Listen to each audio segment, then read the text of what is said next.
We are, okay. So we are live. We're looking at Nigel Hicks Tibbles, but we are live. This is Tuesday, April 28th at about 10 after 11. This is the House Republican Caucus. Just a few things from the leadership meeting this morning. You already know that 179, Senate 179 was postponed one day. There will be a public hearing this Thursday from 5 to 7 in room 11, which is across the hall, on primary care.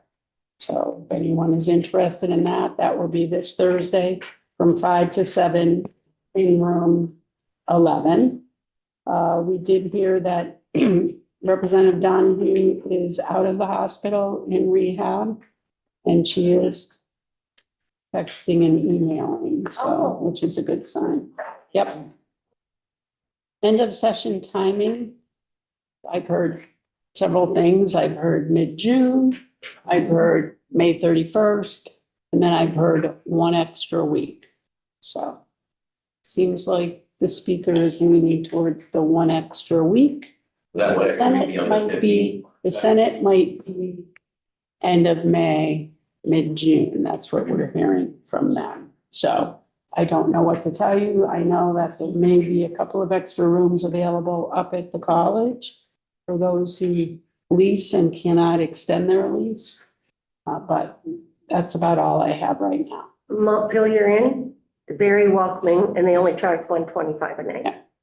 So that's all I got. Maybe we'll hear more by the end of the week. The budget was on the floor today in the Senate, which is very unusual to have bills hanging and the budget coming out first. That's usually the last bill that we pass. So not quite sure where that's going to hang for a bit until we get the education bill passed and back here. So stay tuned. So that's what we have on that. I don't know if anyone has any information on the bills that are coming up tomorrow on the floor. Most of them seem to have come out unanimous or near unanimous. I see that Representative Taylor is presenting the Senate bill back. I don't know if that's a strike all. I haven't really looked farther onto the calendar other than what I see. It is. Let me just. Yeah. Talk about it. Yep. S 142, the purpose is to address workforce shortages in Vermont as well as physician shortages. It's proposing a pathway to licensure for international trained physicians. Once their credentials are met, they have to go through all of the medical exams. There's a 2-year provisional license and then a 2-year limited license. And after that, they can get their Vermont state license. That passed out 11-0 out of Yes. committee. Ways and Means passed it out 10-01. So that seems, I don't know, if anyone has any questions, we can either, you can, excuse me, either talk to Val or Alan DeMar. Representative DeMar is on that committee, Representative Powers, and our new Representative Susie. So those are our 4 committee members on that committee. All kind of right there in the corner. S 227 is creating immigration protocols at Vermont schools. That passed out pretty much unanimously too, I think. Yes, it was. Did it? It basically codifies what's existing law already. And it does specifically say in it that nothing that a school puts in policy can supersede state or federal laws. Basically, most of it has to do with entry in non-public areas of schools.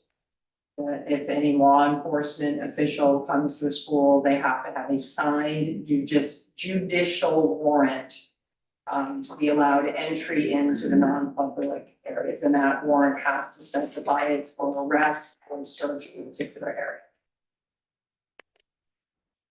That passed out 11-0. There's nothing Oh, but it was amended, so it has to go back to the Senate. So we heard from the Attorney General's office, just some small tweaks here and there. One of them at the end was that the bill, as it came from the Senate, said that the Attorney General's office will send the protocols to the superintendents. And really the procedure is to go to the Agency of Education and for them to distribute because they have the distribution channel. So there were just some small changes we made. So since it's amended, it's gonna have to go back over that. Then the next up is S-230, which is an act relating to fair employment practices. I don't see Rep. Marcotte here. I see Rep. Nicholas. Michael, Rep. Booton is on that committee, as well as Rep. Bosch, who I don't see here. Oh, yes, I do, right there. So either one want to take that one on? I think that passed out unanimously as well. Same as for. Oh, it is S-230 and is that right? Oh, no, I'm sorry, that's Bartley, that's general and housing. So that is Rep. Bartley, Rep. Charlton, Rep. Dolgan. Did that pass out unanimously? Yes. It was. It had to do with, some of it was just clean up language definitions, and then it had to do with, non-compete. It's not about visiting nurses, yeah. So. And that did pass out 11-0. It's just saying. Okay. And then the next one up is S-298, which is an act relating to creating the Vermont Voting Rights Act. Representative Hango, I think that came out unanimous or unanimous? Yes, so our committee has made several changes from the Senate. I don't have a bill summary or a side-by-side yet.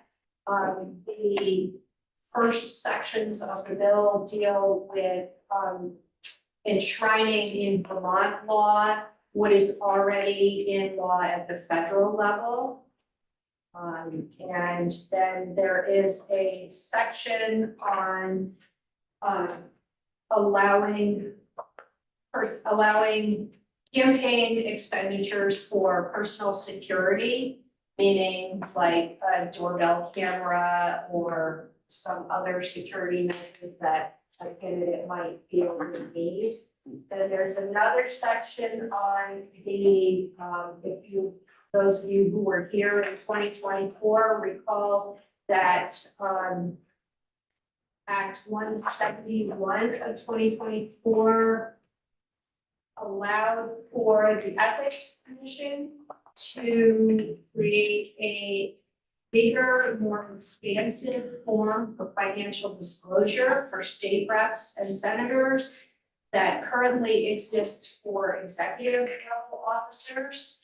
And there was quite a bit of pushback, but in the time of the supermajority, it was passed. So in that interim, almost 2 years, there has not been a form that's been created and posted on the Ethics Commission website. If you go to their website, you will see a very short disclaimer that there is basically in their words, a kerfuffle going on between the Secretary of State's office and the Ethics Commission as to who will be answering questions about said form if the candidate needs to contact them. So we put in our bill that it needs to be the Ethics Commission. If they're creating and maintaining the form, which is the language they asked for, then they should be answering the questions about the form. So there's been a little bit of press about this, and some of you might be receiving emails to the effect it would be the Secretary of State's office. But we passed it out in this form unanimously out of our committee. And there might be one other section that I am not recalling right at this moment. Rep. Morgan, are you recalling anything? Yeah, I think that's the gist of it. It The is. ethics form being the biggest outstanding issue, because as of yesterday, anyone who is a candidate for office could begin filing their petition, and there is no financial disclosure form on the website to fill out. So stay tuned, this will go to the Senate, and the Senate is aware, and we'll be working on that. Okay, so Representative Kaczynska has some. Yeah, just real quick. So last week, just because I bumped into a couple of colleagues that were looking for the form as well, and I couldn't find it either. I sent a note to the Secretary of State's office. I sent it to Sean Sheehan, who's the Director of Elections and Campaign Finance, and just said, you know, when this is coming out, because people are interested in perhaps submitting their forms here, starting yesterday here. And he sent a note back and explained the same thing here, that it was still in the works here, would update us and me here. So he did send a note yesterday to me, and I'll just go ahead and read it because it's just descriptive here. So it says, "Hi, John, just wanted to follow up. Unfortunately, as you may well have seen, the commission didn't post the form yet. We all know that. We're telling aspiring candidates that they can file their consent and petitions if and when the Ethics Commission makes the form available and people fill it out. We'll be happy to append it to their candidate listing. We're committed to filling our responsibilities in 17 VSA 2414, 17 VSA 2415. If the public or anyone asks about a candidate's listing, we'll let them know the ethics hadn't made the form available when the candidate filed.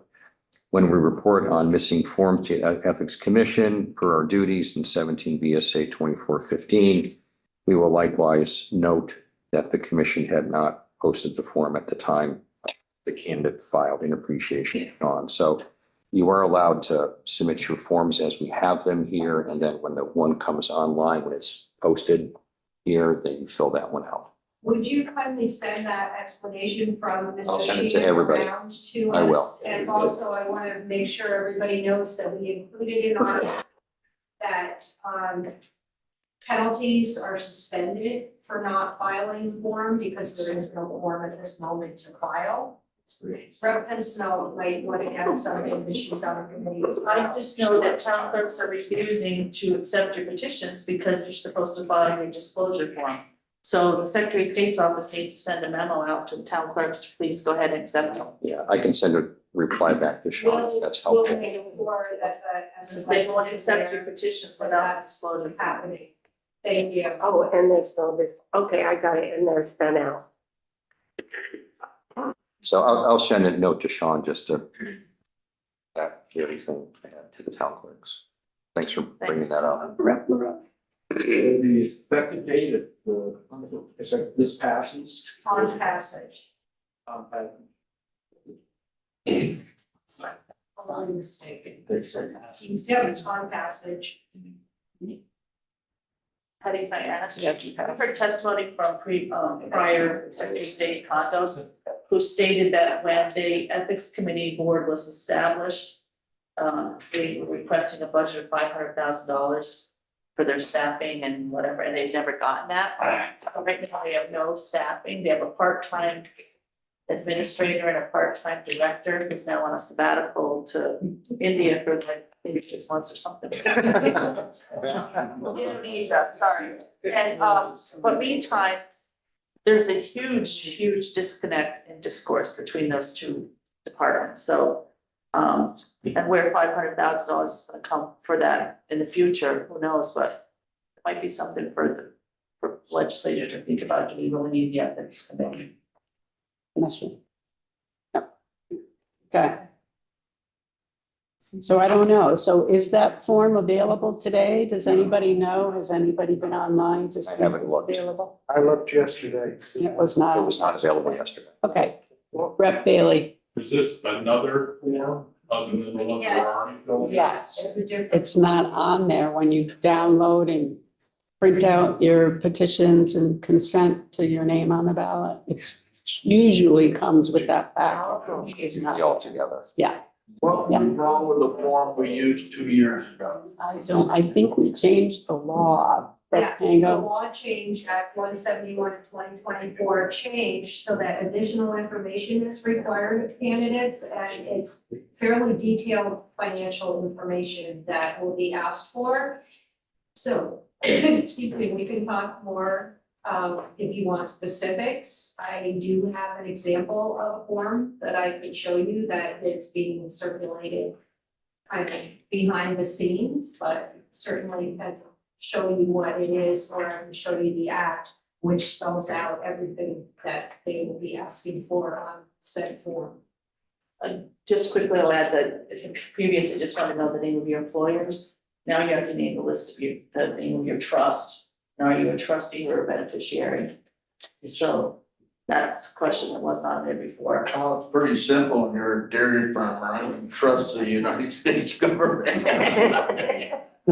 Yeah, but there are a lot of those here that are trust, that loves money from their trusts. Any consideration about data privacy? Yeah. You're not disclosing any dollar amounts, just where your money comes from. Right, and I also, we took extensive testimony and had extensive committee discussion / argument in 2024 about this, and we were assured that these websites were secure, so to speak. And as Representative said, there are no dollar amounts that will be listed. However, in some cases, some identifying information will be posted, so it is a concern. Happy to talk offline. I don't know how long we have here today. Anyone else on that Patty, bill? oh, Yes, I have something, I have a subject pivot. okay, so, okay, Yeah. well, good, I just have one more bill Yeah. to open in there, okay. Anyone else on that bill? Okay, and the last bill for tomorrow, because S 232 went to appropriation, so it will have to come back on notice. H 902 is approval of amendments to the charter of the city of Barry, and passed out 1100. Rep. Pincinel is reporting, and it passed out of Ways and Means 1001. So anything that, No, the city of Barry basically, that's what charge.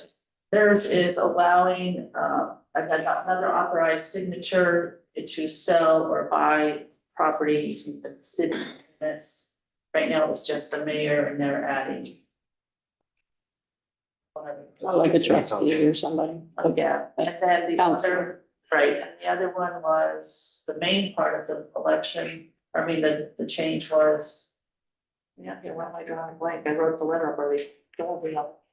Going from being able to hold a reserve of 5% of Oh, their yes. budget to 10% of their. Yeah, budget. currently they set aside 5% of their excess budget at every year to a reserve fund. Well, the storms of 23 and 24 wiped that account out. So now it's slowly rebuilding, but they'd like to have the ability to reserve up to 10%. And then the rest of it will go to reduce taxpayers tax rate. But they've been fortunate that they never, what it helped is they were able to use those funds before the FEMA money came in, so they never had any borrowing. They didn't have to borrow any money because they didn't have reserves, so they just want to increase it to help build it up quicker. Based on their surplus at the end of each year. Okay. Representative Harvey? Thank you. So I just had a quick update on a bill that I think many in the room were probably tracking, or you probably heard from your constituents about, and this was in House Judiciary. It was a Senate bill that came over, S 208, which was known colloquially as the masking bill, which, as a refresher for those that may not be familiar with it, was essentially requiring both municipal, state, and federal law enforcement operating in the state of Vermont to, lower their masks or not wear masks when interacting with the public or on a law enforcement operation. There was a challenge in the Ninth Circuit of Appeals in the state of California. The decision was issued last week and found that the bill in California, which the bill in Vermont was largely mirrored off of, was found to be unconstitutional. So I know that I personally have been getting a lot of outreach from constituents. So I think a very simple path forward is just saying and communicating with voters that are concerned about this, that it was found to be unconstitutional. And really it's derived from the supremacy clause, and the distinction with the state of Vermont does not have the authority to regulate or mandate anything of federal law enforcement officers. So it really is out of our purview, which really Republicans on House Judiciary have been saying from the very beginning. We've articulated the concerns about the supremacy clause, but also concerns about the constitutionality with that provision. And it turns out that we were proven correct with the Ninth Circuit. And there, to my knowledge, as of this moment, there are no further legal challenges from the state of California to further implement that law. And I would like to just pivot back to Beth on her bill real quick. That law enforcement ICE bill in the schools, that was simply school policy. There was no regulation in there about ICE or law It does enforcement. not regulate or attempt to regulate any law enforcement. We did ask, should judiciary get a drive-by of this, and we were told they didn't want one. You know, So that's where we're at. Rep. Dickinson. Yeah, and it may affect S209 as well. We're not Yeah. 100% Yeah. sure. That's not swimming very good. And that, and S209, which Rep. Oliver mentioned, is civil arrest warrants being served for a very specific population of individuals in the state going from one place to another. So basically, if they're saying they're going to the DMV, if they're going to a polling place, a library, a school, that it would not allow federal law enforcement to interfere and to serve those civil arrest warrants. But then again, it goes back to the question on the constitutionality, is if we are not allowed to mandate anything the federal law enforcement, specifically ICE, then this one probably doesn't have any teeth either.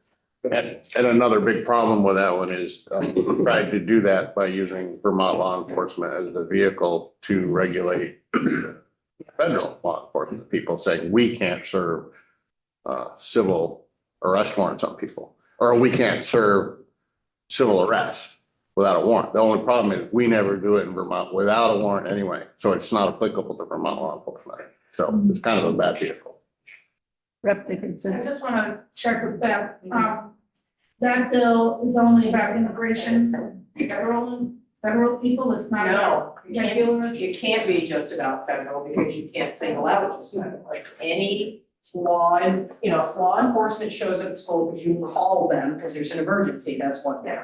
But if a law enforcement official, state police, municipal police, federal, whoever, comes knocking at the door of the school and says, I need to get in here because Joe Smith, I need Joe Smith, it's like, you need a signed judicial warrant for search or arrest, or the school does not need to let you into the non-public area of the school to get someone without a signed warrant.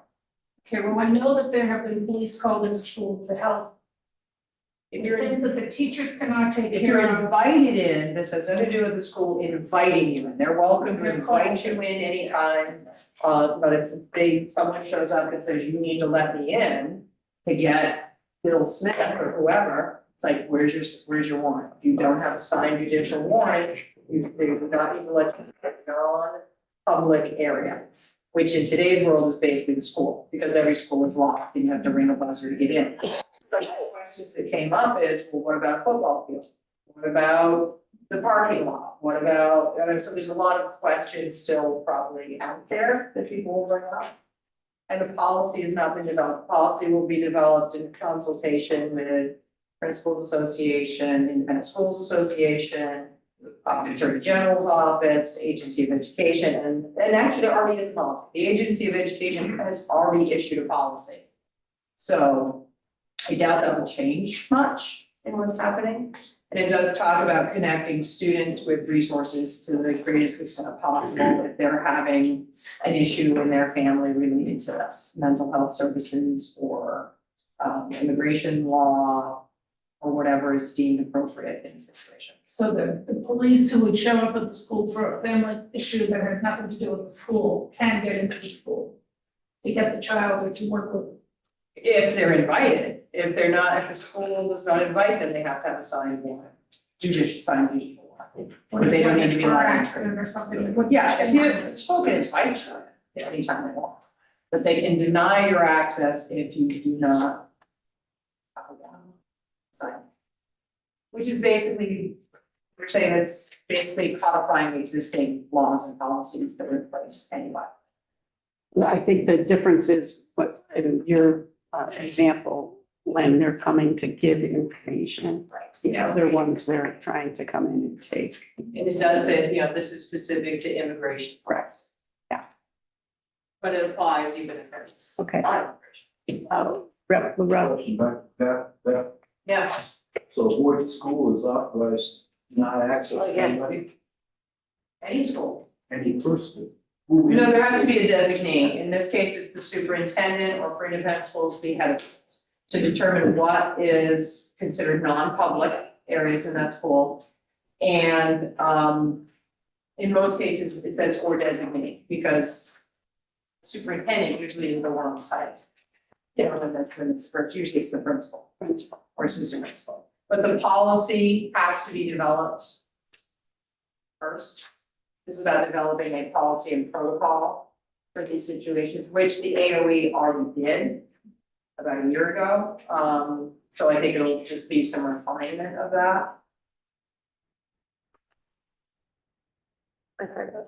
It's another very steady. Very important to keep your eye on S206 and activating the licensure of early childhood educators by the Office of Professional Regulation that was sponsored by Ginny Lyons.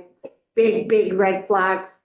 It will increase childcare costs to already burdened parents. There's so much to it. Please be on top of it. Is that, Bill is in our committee. oh, it's in your committee? We're hearing all kinds of testimony That's right why now. I'm raising my hand. Oh, I'm sorry, what's your question, Brenda? it's not a question. Please be on top of it. It's gonna hurt already burdened young parents. We heard testimony from last week. We're hearing all kinds right now. From a youth center, well, she said there's people from other countries that are teaching that might have the licensure, but they're gonna lose their jobs and the kids are already comfortable with it. There's so much to it. There's Okay. just so much. We can So talk just about stay on top of We'll it. talk Wanna about be- one minute. Yeah. Clear that government operations and military affairs has the bill. It's within your purview. Yes, You right may now, just we be have- incidentally talking about it. Oh, no, But- it's all over our agenda. No, they It's had, hanging on they their had wall. another draft bill of an early childhood educator, bill that House Ed also heard. And now they are hearing some testimony about our bill. There's a lot of this interconnectedness going on this year where various committees don't have jurisdiction over the bill or physical, Possession. physical possession of the bill, but their areas of jurisdiction match. And in this case, Human Services, Education, and GovOps, because we have OPR and its potential licensure through OPR, that's why we're involved. We've taken weeks of testimony on this, and this, we are hearing more tomorrow. So stay tuned after this, what happens next. Human Services might be the next formal step for this bill. So I think the little bill is hanging on GovOps wall right now. Yes, it is. The speaker may choose to, once they pass it out, it might move to education and it might move to human services. Okay. But right now, Thursday, all morning Thursday, that's all we're hearing about. From 9 a.m. to noon, S206, all kinds of testimony. So if people in the public can get on live stream, 9 a.m. to noon, that's all we're hearing about. But again, we're the committee of jurisdiction on it. Right now, we At the moment. Right now. Yes. Yeah, that's what it is. great. Okay, anyone else on anything else? Sorry, not to speak again. I was just wondering if we could get an update on 181, well, 325 from now. Yeah, I think we'll do that in another meeting Sure. because I think Thursday, Friday, maybe. I'm looking for somebody Thursday, Friday. We're thinking, we're discussing it again today, and the intent is from our chair to vote it out early this week. It's today or tomorrow, but she's desiring now. That kind of depends on how discussion goes, of course, but it's still with us and she wants to get it out. Okay. Yep. So. 325, as 325, the rural caucus, we'll be hearing a little more about it, hopefully from members tomorrow morning, and a more in-depth dive next Wednesday morning into what actually comes out of House Environment on that bill, so we should have a lot more information about it this week. Yeah. What can you feel? We should finish on a higher note. The Maple Queen is a member of this caucus.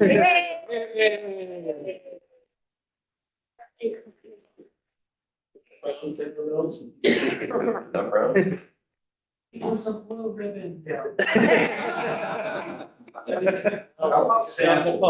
You're gonna have to bring in your candies though, when you get the rest of that. There's candy noise. Oh, I know where that was. Okay, anyone else? We're waiting to start.